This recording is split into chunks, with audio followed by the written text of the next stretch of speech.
Hey guys, coming back at you again from Therapy Rocks, specifically dealing with spontaneous age regression, or what we normally refer to in the treatment community as an emotional flashback.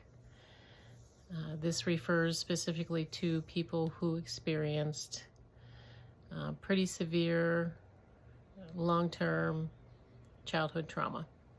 So we've been reading out of the book called The Upset That Comes with Little, and that was a handbook that I wrote together with some contributions from a trauma treatment program that I was working with years ago. So far we've covered what is spontaneous age regression. We've covered the concept of grace and truth and time. We've covered the concept of emotional parts, specifically the wounded child part and the adolescent part. And today we're going to be talking about the internalized perpetrator part. Again, I want to remind people that your parts that you regress to when you get activated or triggered into an emotional flashback are going to be different for everyone. Some people may not have a wounded child part, although that's not typical. Trauma survivors usually at least have a wounded child part. Some people may have an adolescent part because of the trauma that they went through during adolescence. Some people may have an internalized perpetrator part because they were forced to identify with the perpetrator during their abuse so that they could survive. So that's the part we're going to be talking about today. Okay. I'm going to start out with a quote from a survivor who was regressed to an internalized perpetrator part when she was activated. I just hate myself for overreacting every time I feel attacked. Why can't I just turn the other cheek? Let it go. Let God defend me. Let the person sink his own ship. I hate fear. I hate it, and sometimes I hate myself. Why can't I control my actions once I'm triggered? I don't even fight it. I just impulsively blast the people verbally who I feel have mistreated me. I yell at them and tell them what I think and what I won't put up with. Ooh, I'm so scary. I'm literally shaking when I get off the phone. My head hurts so badly from the level of anger that I feel at the time. I think my head is going to pop off. After I have my say, I immediately begin to obsess. What if I get into trouble now? What if I get reported? What if I ruined the relationship? What if my boss heard me? What did I sound like? Can I accurately perceive how I even sound? Do I sound as bad as I think I do? Maybe I didn't, and what confuses me is I know how much rage I feel, so I assume I look and sound just like my dad did. Face contorted, eyes blazing, teeth clenched, spewing hatred. I hope not, but I fear I may. I don't know. I don't have the power to change myself. So you can see that person was activated into that internalized perpetrator part where that adrenaline and cortisol and other stress hormones just came together and created a storm, and the person blew up. And then the wounded child part shows up, obsessing about the potential abandonment or rejection that they might experience because they allowed that part to come out. So that's two parts displayed in that quote from the internalized perpetrator part. Some people also call this the inner critic part. So, internalized perpetrator at home, we're going to review some characteristics, some behavioral characteristics that you might see with somebody who is regressed into this part. Survivors who get triggered into the internalized perpetrator at home may have difficulty in the following areas. They approach relationships seeking power over. This is important. Most of us approach relationship looking for reciprocity. You scratch my back, I scratch yours. When someone is kind of stuck in the internalized perpetrator part, they approach relationships seeking power over because that's the only time they really feel safe. Okay, and that's confusing to somebody who isn't looking for power or to have power over another person. Okay, it's very different. They approach relationships seeking power over.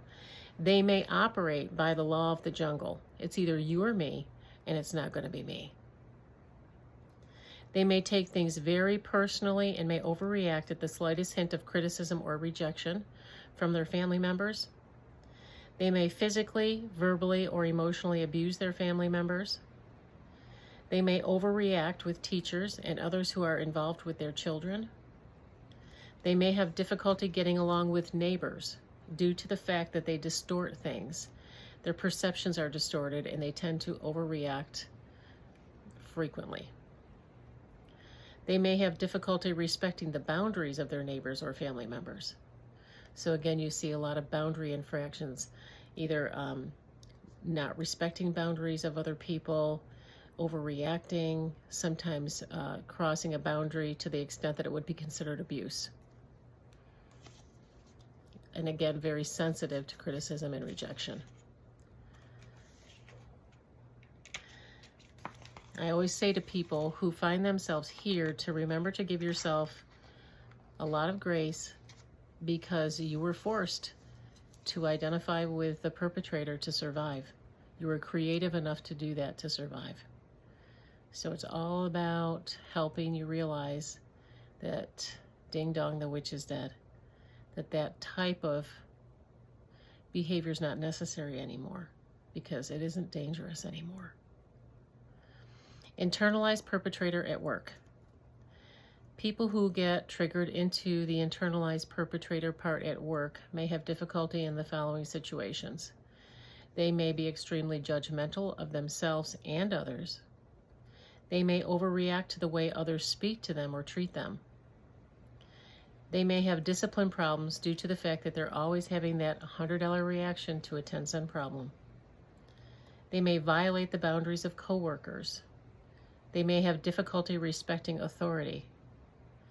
They may be aggressive and reactive and controlling. They may get fired due to workplace violence. They may violate the interpersonal boundaries of others. Again, this is, the typical angry, ragey guy or girl at work. Constantly overreacting, getting into trouble. These are the referrals that come through human resources to therapists saying that, I have to come in because my job is forcing me to come in. So this is a tough place to be, and it's a tough part to work with. And you see extremely judgmental of themselves and others. Guys, hang on a second. I'm going to turn this fan off because I think it's making a weird light, strobing light on the video, and I don't want anyone to have a seizure. I'll be right back.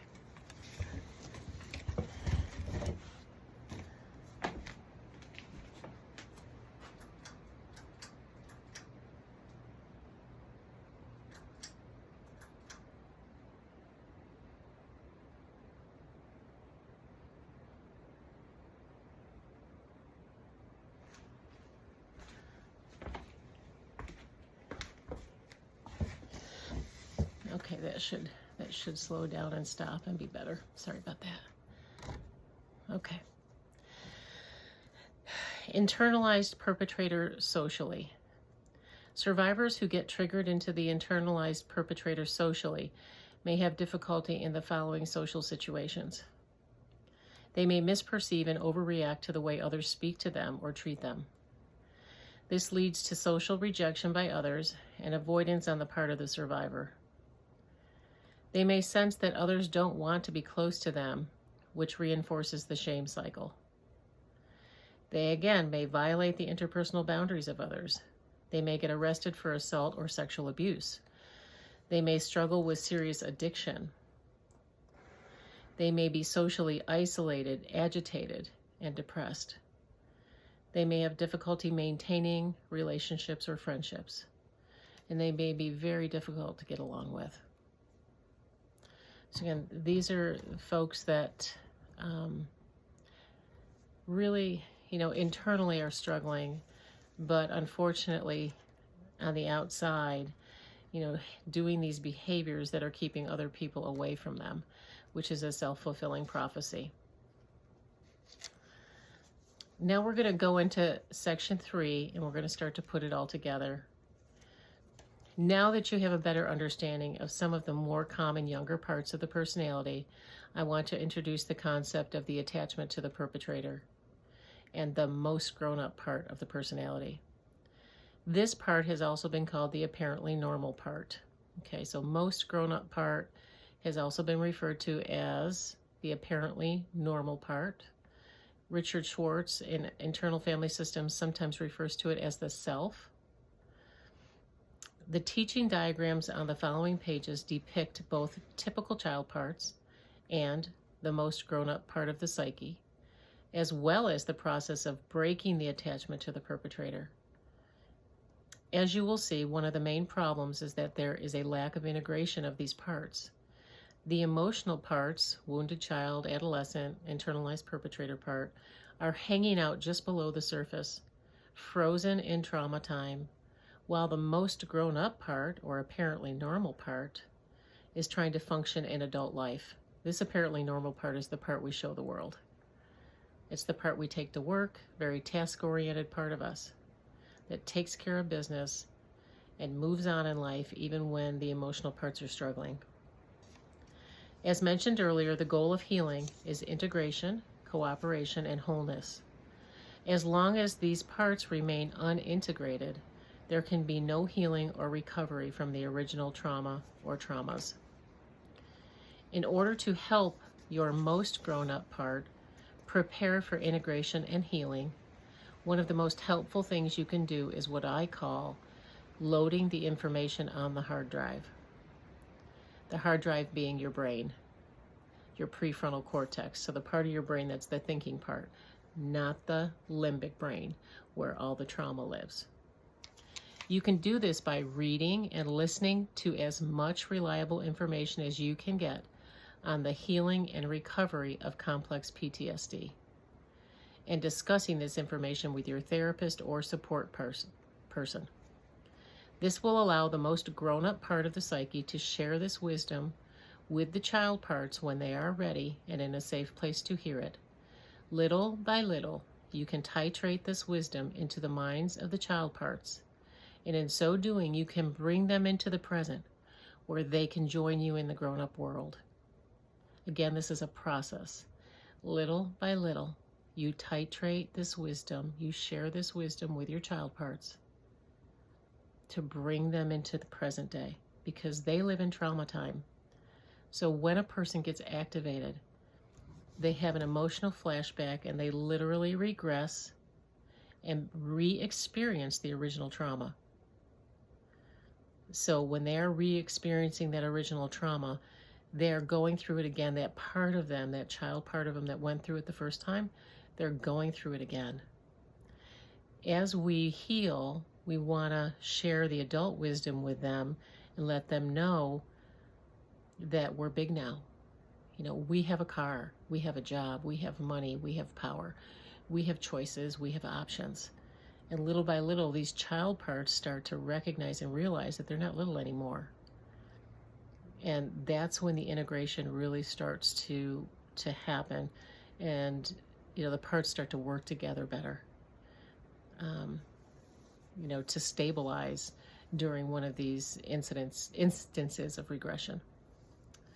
The other essential thing that you can start to do right now is show compassion, love, and understanding to the younger parts of you, even when they are triggered and overreacting out of fear.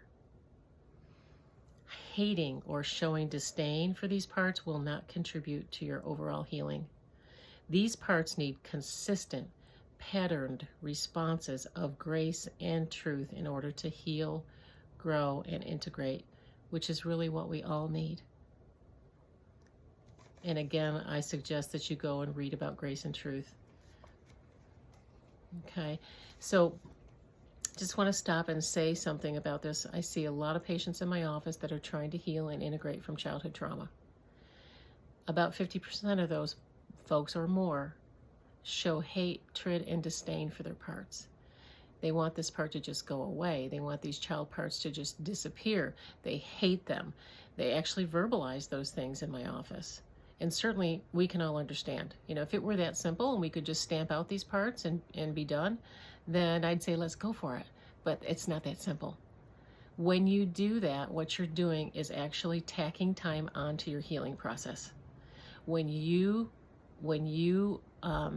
don't step up to the plate and show up for your parts and help reparent them by showing them grace and truth, love and limits, and reparenting them and helping them grieve and providing grief support for these parts, when you fail to do that, you're actually adding time onto your healing process. You can imagine your child parts went through so much already. They don't need more of the same. It is not going to help them. I can't stress that enough. And, throughout this book, I'm going to give you examples of what that might look like, because I know that sounds like a pretty complex process, but we'll get this down. So basically, there's just a little bit more in this one section I'm going to read, and then we're going to just do, for the Christian portion of this, I'm going to do a little book review today from a book that I've been reading that I think is super helpful. So, the most common ego states or child parts are depicted in the diagrams on the following pages, which show how spontaneous age regression happens and how, over time, and with good help and information, the child parts can begin to break their attachment to the perpetrator and heal. Take some time to study these diagrams and then fill in your own parts on the blank page provided. Okay, so we're going to stop right there. We're going to talk about, the next time we're going to talk about the attachment to the perpetrator, and I'll show you the diagrams that I was making reference to and explain each part of those diagrams. And that might be at the point you might realize that you're going to probably need to get a copy of this book so that you understand a little bit more clearly what I'm talking about. It might be difficult to convey enough so that you really get it without actually having the book in front of you. All right. And so we're going to move right now to the Christian portion of the video. And again, I try to make this short and sweet. This is a book that someone recommended, and it's called Try Softer by Aundi Kolber, spelled Aundikolber. She has her master's degree, and she's a licensed professional counselor, and apparently she's a Christian too. A fresh approach to move us out of anxiety, stress, and survival mode and into a life of connection and joy. So the title doesn't necessarily say it's specifically for trauma survivors, but she herself is a survivor of childhood trauma, and as I was reading it, I thought, this lady gets it. She speaks my language. Highly recommend getting a copy of this book. I'm just going to read a few excerpts from it. The work of trying softer instead of harder begins when we release our desire for the quick fix and tend to the wounds underneath the surface. Otherwise, we're going to stay stuck.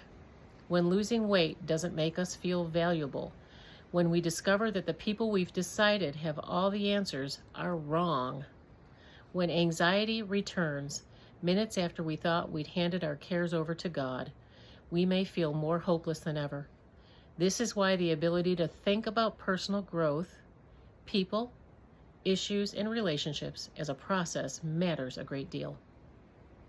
When people begin to understand that change happens in layers and is rarely linear, it's as if someone took a grueling weight off them. They stand a bit straighter. Often they become a touch kinder to themselves and others. It's as if someone put a balm on their souls and gave them this message, quote unquote, it takes as long as it takes. It's okay to be unfinished. It's absolutely normal to be imperfect. It doesn't mean you're doing anything wrong. And what's more, God is neither surprised nor dismayed at how slowly we progress. We Christians, we have a saying about the kingdom of God, writes Sarah Bessey. It's now and it's not yet. We live in a tension. It's the tension of living our lives as kingdom people, oriented around the life and teachings of our Jesus, a Christocentric people in a world that is not yet redeemed. It means that even though all things are made new, they are still in the process of being made new. It's the tension where the real magic happens. As we accept the idea that process is part of what it means to be human, we are less intimidated by our unmet goals and are kinder to the wounded parts of ourselves. Personal growth is a journey, not an event. It's a becoming. As author Brené Brown writes, owning our story and loving ourselves through that process is the bravest thing that we will ever do. Let's be brave together, friend. Sounds like a great book, huh? And really, she's speaking our language. She talks about being kind to yourself. We talk about grace, giving yourself grace and truth. She talks about slowing down herself, having to slow down. She had this thing about white knuckling her way through things in life. Let's just get it over with was my mantra. I figured there had to be a quick way to achieve the perceived perfection that would finally help me feel calm and at peace. In a sense, this desire to rush the process was the opposite of honoring my story. I wanted to hurry past it because it was extremely painful in parts. The reality is it's taken years of trauma therapy to be fully present with elements of my life that cause deep wounds. I tell you this because my experience is actually quite normal. None of us are exempt, but some cuts may be deeper than others. So go figure. A trauma therapist who is a trauma patient. Does that blow your mind a little? We all can use help. We've all been there. We're all on the same boat. I tell people, some of us have just been on the boat a little longer, so we know where to go.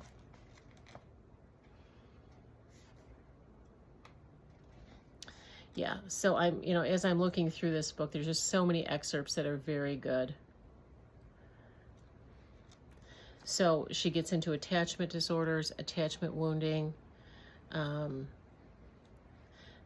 She brings the Lord into this and our relationship with him, and attunement and rupture and repair, and why we have a hard time if our caregivers didn't give us grief support while we were growing up.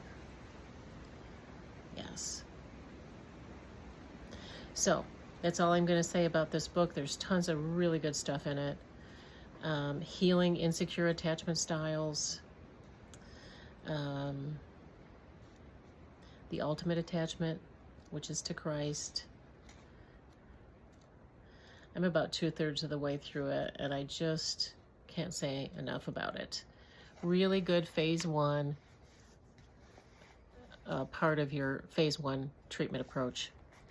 And again, phase 1 versus phase 2. Phase 1 is really being able to handle dysregulation, being able to manage and work through spontaneous age regression and emotional flashbacks without allowing those younger parts to run the show, or without there being hostile takeovers from those younger parts.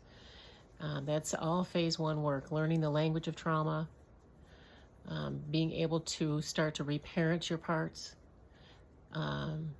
starting to have healthier relationships, and make sure that your boundaries are secure in your relationships and that your boundaries are reasonable in relationships. That's all phase 1 work before you move on to phase 2, which is more of the actual reprocessing of the traumatic memories themselves. So we'll get there eventually, but right now we're still getting through the phase 1 stuff. So I hope everybody has a blessed week. I'm praying for you. Love you all. Praying for you even though I don't know some of you. Just know that my heart is with you, that I understand how it feels to have an emotional flashback, and I understand how painful it can be, and you will come out on the other side. Usually between 3 and 30 hours it takes to get through those flashbacks. And just try to remind yourself to not do anything that your body's telling you to do for at least 24 hours. Wait until some of the adrenaline and cortisol wear off before you do anything, before you make any major decisions, because that way you have less of a mess to clean up afterwards. Okay? And again, please remember to give yourself lots of grace during this process. Take care and God bless.